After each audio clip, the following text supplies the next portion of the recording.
आता एखाद्या लग्नाला मी गेलो, समजा दयाच्या घरातल्या लग्नाला गेलो आणि त्यांनी नंतर तिथल्या सुनेला त्याच्या काही वेडवाकडे केलं तर अजित पवारचा काय संबंध आहे?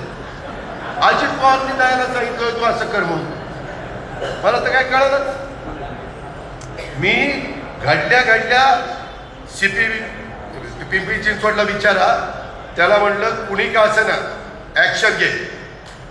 आता त्या मुली जी यांनी आत्महत्या केली, तिची सासू आतमध्ये, तिची नणंद आतमध्ये, तिचा नवरा आतमध्ये, सासरा पळाला. पळून कुठं जातोय? पळून कुठं? मी आज पण सांगितलंय 3 टीम त्यांनी सोडल्या. 3 नाही 6 टीम सोडा, मुसक्या बांधूनच त्याला आणा म्हणलं.